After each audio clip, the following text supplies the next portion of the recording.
Royal लुपेज chess opening की शुरुआत होती है E4 से। ब्लैक अपने जवाब में खेलता है E5, वाइट खेलता है नाइट F3, ब्लैक खेलता है नाइट C6 और अब वाइट खेलता है बिशप B5। तो इस चेस ओपनिंग को हम कहते हैं रॉयल लुपेज। लेकिन इस चेस ओपनिंग का नाम रॉयल लुपेज क्यों पड़ा? और वाइट के पास खेलने के तो कई सारे ऑप्शन थे, फिर उसने बिशप B5 ही क्यों खेला? क्या मकसद है वाइट का?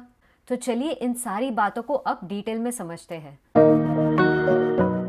16th सेंचुरी में एक स्पैनिश प्रीस्ट थे जिनका नाम था रॉय लोपेज दे सिगेरा। उन्हें चेस में काफ़ी रुचि थी और उस वक्त उन्होंने इस चेस ओपनिंग का निर्माण किया था और उन्होंने जो एक बुक लिखी थी चेस पे, इस ओपनिंग को इस बुक में भी छापा था, इसीलिए इस ओपनिंग का नाम रॉय लोपेज पड़ा। और क्योंकि रॉय जो है वो स्पैनिश थे तो इसीलिए इस चेस की ओपनिंग को हम स्पैनिश ओपनिंग या फिर स्पैनिश गेम भी कहते हैं। लेकिन दोनों ही खिलाड़ियों के दिमाग में चल क्या रहा है जब वो इस तरह की ओपनिंग खेल रहे हैं, तो चलिए समझते हैं। तो E4 खेल के वाइट ने अपने प्यादे को सेंटर की तरफ डेवलप किया है और वो सेंटर के स्क्वायर्स को भी कंट्रोल कर रहा है। साथ ही साथ उसने अपने रानी के लिए और अपने लाइट स्क्वायर बिशप के लिए डायगोनल्स खोल दी है। मतलब वाइट ने बहुत ही अच्छी चाल खेली अपनी शुरुआत में। तो ब्लैक बोलता है भाई मैं क्यों पीछे रहूं, मैं भी इसी तरह से सेंटर में डेवलप करूंगा और अपने रानी और ऊंट के लिए डायगोनल्स खोलूंगा। इसीलिए ब्लैक खेलता है E5। E5 खेल के ब्लैक ने भी अपने प्यादे को सेंटर में डेवलप किया है। साथ ही साथ वो इस D4 स्क्वायर को कंट्रोल कर रहा है, इस F4 स्क्वायर को कंट्रोल कर रहा है और उसने भी अपने रानी के लिए और अपने डार्क स्क्वायर बिशप के लिए डायगोनल्स खोल दिए हैं। तो क्योंकि ब्लैक का प्यादा वाइट के घर में इस D4 स्क्वायर को कंट्रोल कर रहा है तो उसे ये बात ज़्यादा पसंद नहीं आ रही, क्योंकि D4 जो है वाइट के घर में है और ये बहुत ही इम्पॉर्टेंट स्क्वायर है क्योंकि ये स्क्वायर जो है बोर्ड के सेंटर में आता है। तो इसीलिए वो तुरंत इस प्यादे पे अटैक करता है और वो खेलता है नाइट F3।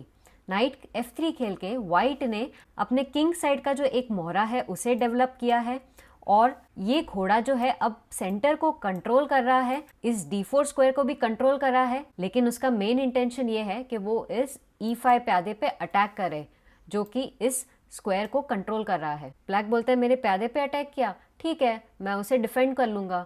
तो ब्लैक खेलता है नाइट C6। नाइट C6 खेल के ब्लैक ने अपने मोहरे को सेंटर की तरफ डेवलप किया है ताकि वो सेंटर के स्क्वायर्स को कंट्रोल कर सके और मोस्ट इम्पॉर्टेंटली इस प्यादे को प्रोटेक्शन दे सके। और अब वाइट खेलता है बिशप B5।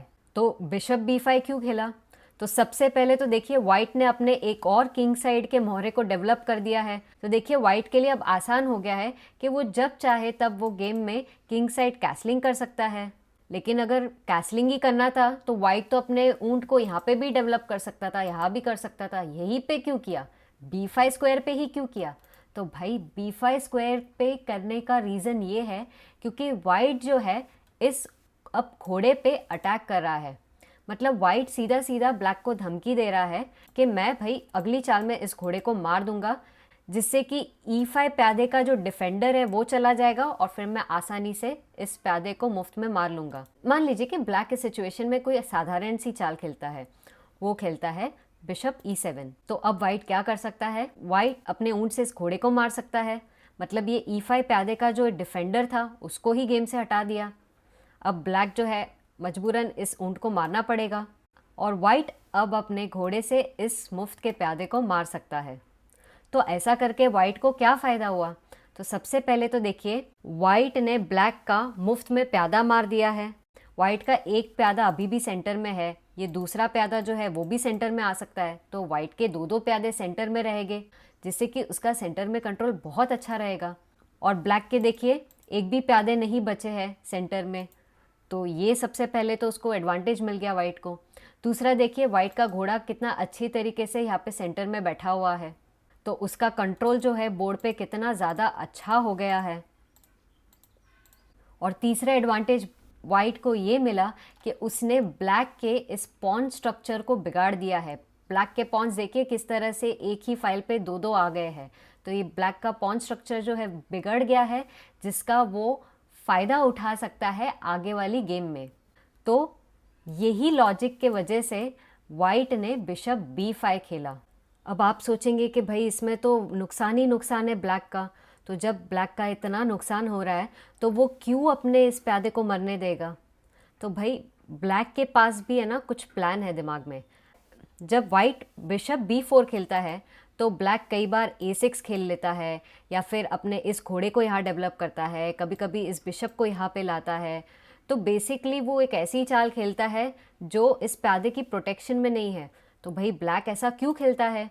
मान लीजिए कि वो A6 खेलता है, तो उसने तो मौका दे दिया वाइट को कि भाई तुझे चाहिए तो मेरे घोड़े को मार दे और मुफ्त का प्यादा ले ले, करेक्ट। लेकिन इसके पीछे भी एक रीज़न है। तो वो क्या रीज़न है देखिए। यदि इस सिचुएशन में वाइट इस घोड़े को मारता है तो ब्लैक अपने प्यादे से इस ऊंट को मारेगा, करेक्ट। अब वाइट खुश होकर इस मुफ्त के प्यादे को मार देगा। लेकिन अब ब्लैक के पास एक बहुत अच्छी चाल है। वो खेल सकता है क्वीन D4 और एक साथ इस घोड़े और इस प्यादे पे फोर्क अटैक कर सकता है। अब जाहिर सी बात है, ऐसी सिचुएशन में वाइट क्या करेगा। जब उसके दो दो मोहरे मर रहे हैं तो सबसे पहले वो बड़े मोहरे को बचाएगा, तो वो अपने घोड़े को पीछे ले लेगा।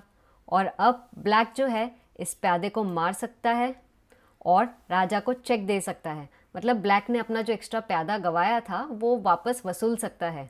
अब देखिए इस चेक को रोकने के लिए वाइट के पास क्या ऑप्शन है। या तो वो अपनी रानी को यहाँ बीच में ला सकता है ब्लॉक करने के लिए, या फिर वो अपने राजा को इस स्क्वायर पे ला सकता है। तो यदि राजा को इस स्क्वायर पे लाता है तो राजा जो है मिडल ऑफ द बोर्ड ही फंसा रहेगा गेम में, क्योंकि उसका कैसलिंग का अधिकार चला जाएगा। तो ब्लैक को ये बेनिफिट मिलेगा। और यदि वाइट अगर अपने रानी को बीच में लाता है तो ब्लैक इस रानी को मार सकता है। अब राजा इस रानी को मारेगा तो देखिए वाइट का जो कैसलिंग का अधिकार था वाइट खो चुका है। तो ब्लैक को ये बेनिफिट्स मिलते हैं। और एक और बेनिफिट जो ब्लैक को मिलता है वो ये है, अब बोर्ड पर से वाइट का ऊंट चला गया है और ब्लैक का घोड़ा गया है। और आप ये पोजीशन को देखिए, ये पोजीशन जो है काफ़ी ओपन है। तो ओपन पोजीशन में बिशप ज़्यादा स्ट्रांग होते हैं।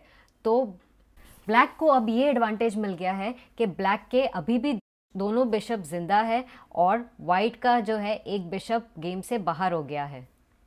तो इसीलिए जब वाइट बिशप B4 खेलता है तो ब्लैक इतना कुछ डरता नहीं है, वो थोड़ा रिलैक्स रहता है, बिकॉज उसके पास खेलने के लिए गेम में बहुत सारे ऑप्शंस हैं।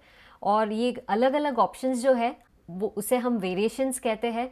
तो इस चेस ओपनिंग के जितने भी इंपॉर्टेंट वेरिएशंस हैं हम आने वाले वीडियो में अच्छे से डिटेल में सीखेंगे।